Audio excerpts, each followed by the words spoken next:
This one is going to be about wiring diagrams. There's three different types of wiring diagrams, not all of which are used by all manufacturers. There's a schematic diagram that tells you how the system is to operate, and the reason for it is so that you can follow the electricity to determine what's wrong with it, where the electricity stops, whatever. The other one is a wiring diagram, and I know this picture up here says wiring diagrams. Well, this is actually a combination of a schematic and a wiring diagram.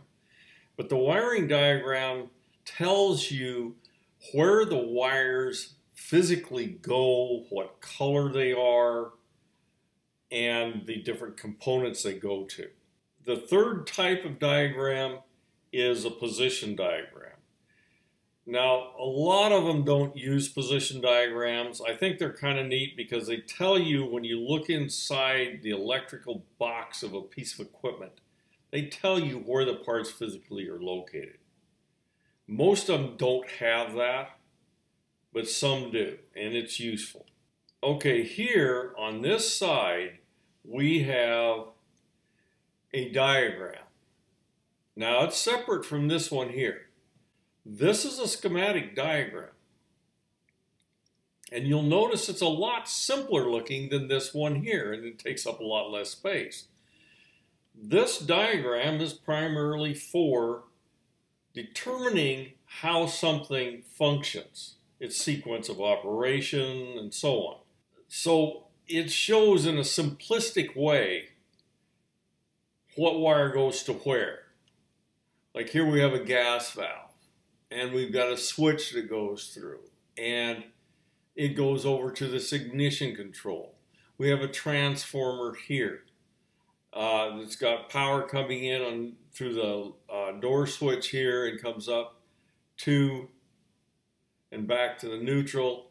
That's the line side of the control transformer. And then there's the load side. Okay, that's what you would use if you're trying to sequence the unit. Now, if I wanted to know how to wire this thing, where the wires would physically go, I would use this diagram here. Now, it's far more complex, and it has color codes. I got a BL. What does BL mean?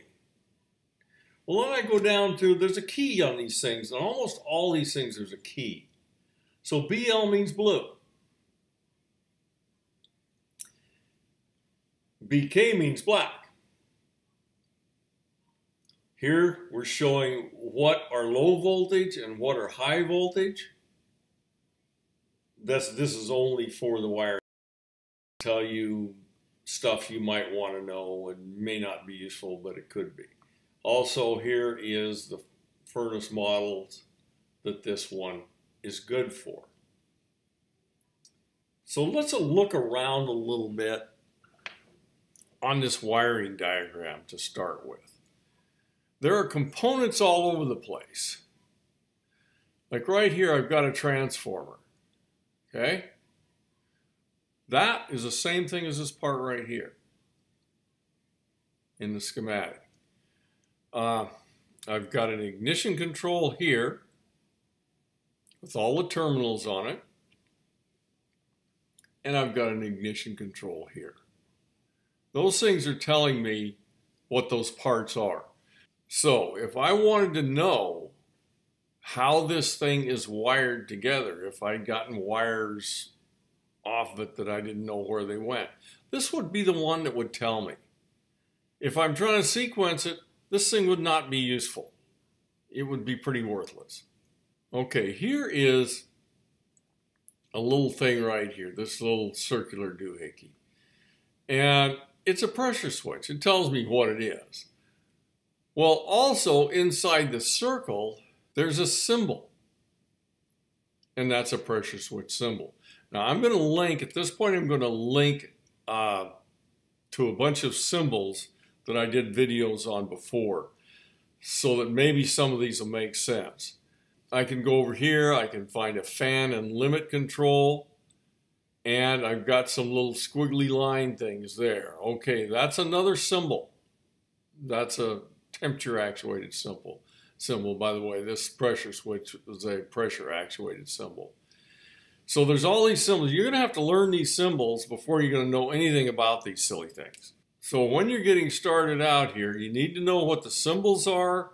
You need to know what the color code is and which diagram is which one you should use. Now, when I say that something will have symbols in it, understand that the different manufacturers seem to have different ideas on what symbols are. Now, I showed you this pressure switch right there, and there's a symbol and there's a type of switch there. Okay, here's a transformer right here, and it says line and load on it. Well, the transformer is the same thing as here, but it doesn't show the internal parts. It doesn't show the windings of it. It just makes a box out of it. Like over here, here's another one. This one is kind of dumb, it seems to me, but whatever. Primary rollout limit. Now that would be a heat operated switch that as the temperature rose, the primary rollout switch would open. But it's just a box. So it has in parentheses RL, which I guess would be rollout limit. So there's some abbreviations and stuff that are not always explained. You're just going to have to figure them out on your own. That's pretty much the way it works. This diagram here, even though it seems very complicated, in future videos I'll show some really complicated ones. Even though these are complicated, they have a value when you're trying to figure out where the wires actually are.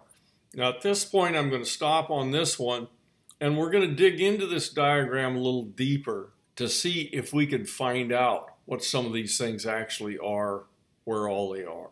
Anyway, that's it on this one.